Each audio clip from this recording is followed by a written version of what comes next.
It is the end of the year. It is the beginning of December, and it's time for us to do a final shop your shelves for the year. So let's do it. What am I reading to round out 2022?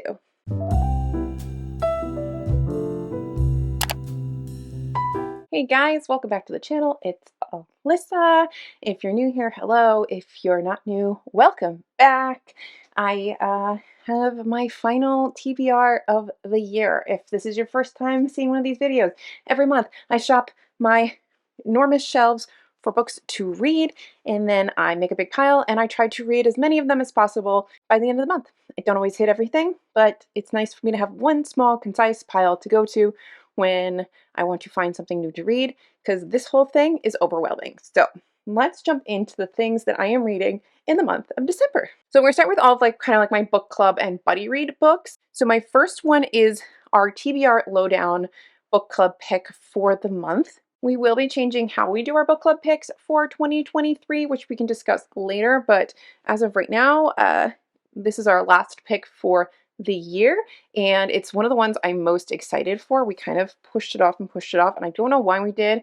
We had so many other books we wanted to fit in, but I'm glad that it's finally December and we can read Our Wives Under the Sea by Julia Armfield. I want the UK cover of this book, so I don't physically own it yet. So this book is sort of like a gothic wonderfulness that of queer literature. That's not English, but you know what I mean. I've been waiting for this. Let me read you the synopsis. Lee is changed. A marine biologist, she left for a routine expedition months earlier, only this time her submarine sank to the seafloor. When she finally surfaces and returns home, her wife, Mira, knows that something is wrong. Barely eating and lost in her thoughts, Lee rotates between rooms in their apartment, running the taps morning and night. Whatever happened in that vessel, wherever it was they were supposed to be studying before they were stranded, Lee has carried part of it home with her onto dry land and into their home. As Mary searches for answers, desperate to understand what happened below the water, she must face the possibility that the woman she loves is slipping from her grasp. Ugh! I have been waiting all year to read this book. It sounds phenomenal, and I need to know what happened at the bottom of the ocean. I have been waiting all year to find out. As soon as I heard about this book, I was like, yes, I need this book, and we're going to find out, okay? Next is a book I'm starting in December. It's not for the whole month of December because it's a chunky monkey, but it is the book I'm reading along with Katie Books and his whole Plek book club, and that is Kin, which I did talk about in a recent reading vlog. This is translated from the Croatian, not Troated. It's translated from the Croatian. This is Miljenko Jargovic. This is a chunky monkey. This is, think like Family Saga, War and Peace, but set in Yugoslavia. So this is a sprawling narrative spanning the 20th century, and as the author looks into the dusty corners of his family's past, illuminating them with a razor-sharp eye. A classic of anti-war writing, and is a warning about the immense human cost of following those who would have us hate others.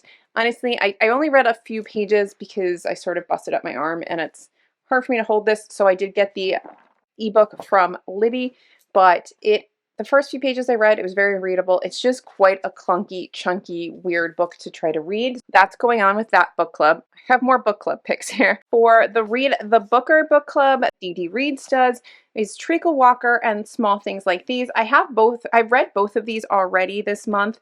Loved this. I have a separate review for this on the channel. And Treacle Walker, I'm still trying to figure out what the hell I read. I don't know, so if anyone wants to explain this to me in the comments, please let me know. Sorry, my asthma is really bad, so I'm having a really hard time talking without having to take lots of deep breaths. So just bear with me while I try to get oxygen into my body. I also have for the Feminist Book Club, which if you don't know what that is, I'll leave a link for them. They're fantastic. I used to rep for them, but they are really wonderful. I really enjoy what they do. They give money to different smaller community-based charities and organizations. They promote a lot of feminist, diverse, queer, all kinds of different literature and works. They are phenomenal, and I really, really enjoy them. December's book, which I've already read because I've been so excited to read this, is When Women Were Dragons. I had this as a Libby hold for the audiobook for like a really long time, and it finally came in, and then the Feminist Book Club was like, hey, guess what our December book is? And I was like, yes, getting that box. Because sometimes I pause the box, and I didn't this time. And I am glad because I really want a hardback of this. So this is by Kelly Barnhill, and this book was phenomenal. This is a rollicking feminist tale set in 1950s America where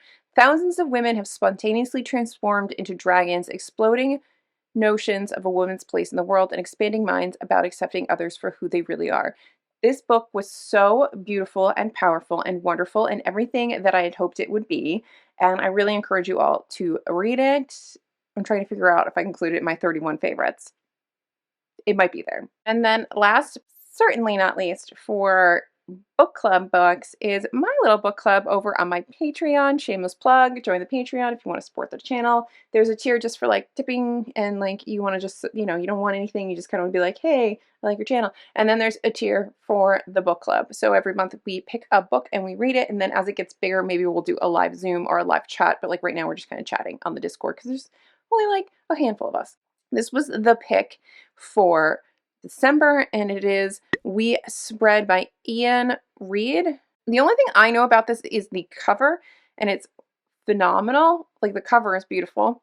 And I think I've seen some conflicting reviews online, so I'm curious to see how I feel about this. Penny, an artist, has lived in the same apartment for decades, surrounded by the artifacts and keepsakes of her long life. She is resigned to the mundane rituals of old age until things start to slip.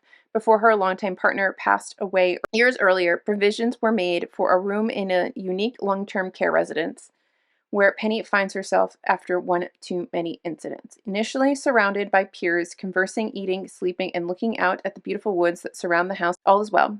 She even begins to paint again, but as the days start to blur together, Penny, with a growing sense of unrest and distrust, starts to lose her grip on the passage of time and on her place in the world. Is she succumbing to the subtly destructive effects of aging, or is she an unknowing participant in something more unsettling? I don't know what that is, and I'm really intrigued, and I can't wait to talk about it with everybody over there. So if you want to join in, join the Patreon. I have a little list, so I'm trying to get through it all without missing anything.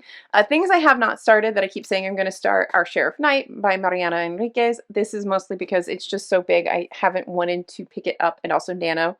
Also Nano. I'm still making my way through We Do This Till We Free Us. I will try to finish this weekend as of filming, but this is phenomenal. Abolitionist lit. It's a collection of Miriam Cava's articles and essays on different facets of the abolitionist movement, and it is really, really, really good, and I think that everyone should read it. Even if you don't necessarily align, I think that it's really interesting if you're more of like a prison reformist, I think it's really important that you read this to get a sense of what actual prison abolitionists are arguing for, as opposed to what you might think they're arguing for, and see how that jives with your own like ideas.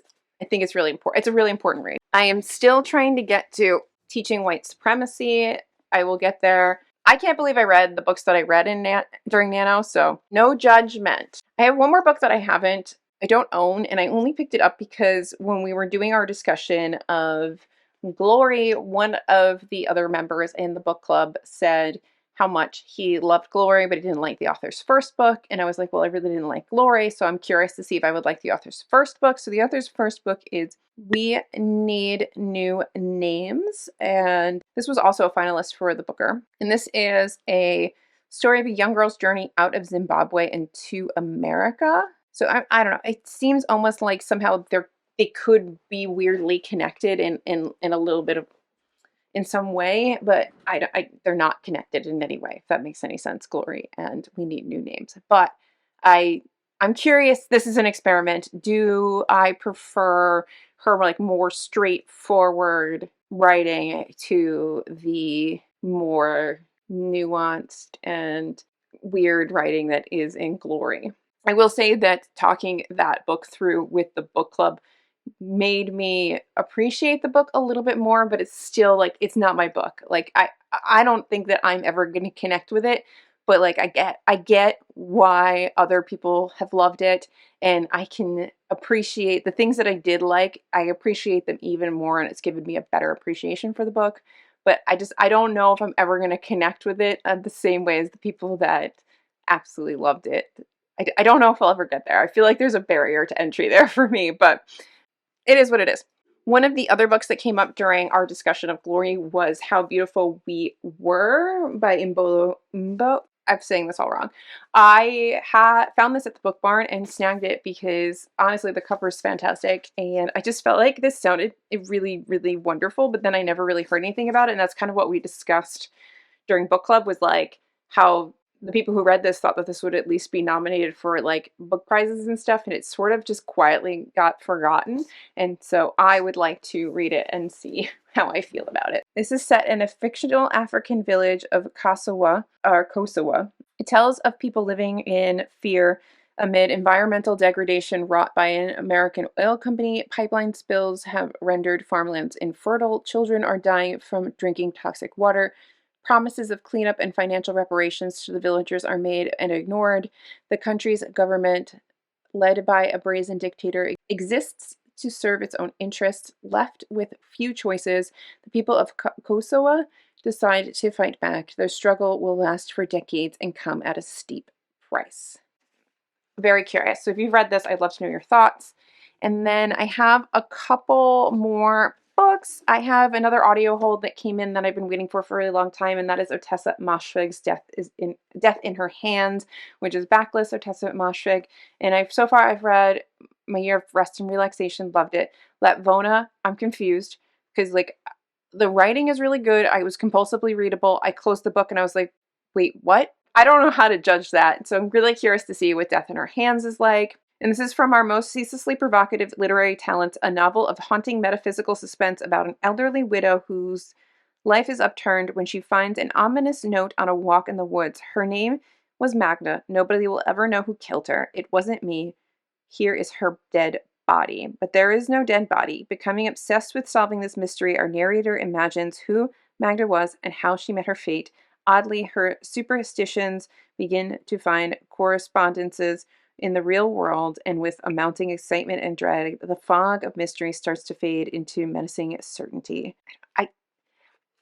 She intrigues me to no end as an author. So, I mean, I will read the entire back catalog. I will read all of the front lists when it comes out because I am intrigued by Ottessa Moshfegh. I think I'm going to finally try, if I can, The Betrayals by Bridget Collins, just to have some like lighter, more fantasy reading for the month. It reads on the back like it's going to be a little bit of like dark academia fantasy because it's got like this whole academy thing going on. At Montvert, an exclusive academy tucked away in the mountains, the best and the brightest are trained for excellence in the Grand Jeu, an arcane and mysterious contest. Leo Martin was once a student there, but lost his passion for the Grand Jeu following a violent tragedy. Now he returns in disgrace, exiled to his own old place of learning with his political career in tatters. Montvert has changed since he studied there, even allowing a woman, Claire Dryden, to serve in the Grand Juge's highest office, a Magister Ludi. When Leo first sees Claire, he senses an odd connection with her, though he's sure they have never met before. The bond between them is strengthening, but both Leo and Claire have built their lives on lies, and as the legendary Midsummer game draws closer, secrets are whispering in the walls. Maybe it's not young adult. Is this actual, like, adult books? This might be really adult books because the characters sound like they're adults. I'm not just intrigued by, like, the book itself being so pretty, but, like, the synopsis sounds good. I'm very interested in it. And then I want to get to at least one of my many sequels and additional books that have come out in a series this year, because, like, a lot of them came out at the end of the year. And so I have A Restless Truth by Freya Marsk is something I have high on my list. This is the follow-up to A Marvelous Light, and this follows one of the sisters, and she's on a ship, and there's some magic, and there's some queerness, and I don't want to say much more than that, but I'm really, really excited to see what happens in this, like, Edwardian fantasy queer romp of a book. I'm really excited. So I'm checking the list. I think that's everything I had that I wanted to try to get to this month. I will not get to all of it, but I will hopefully get to some of it. I would love to know what you guys are trying to finish up by the end of the year. I'm really annoyed that it keeps getting so dark every day. I've been wanting to film this and it's been rain after rain after rain after rainy day. So here we are. We're just giving up and we're doing it. So I hope you guys enjoyed. I will see you guys in a wrap up at some point. I already owe you 2 wrap ups because I have not done October or November. So look for those coming on the channel now that Nano has calmed down. There will still be writing, there will still be all that, but it is not going to be like such a heavy focus like it was in November. Thank you guys for watching. Consider liking and subscribing. Otherwise, I will see you guys in my next video, whatever it may be, because it's my channel and I can do whatever I want. Bye. So just sit with me.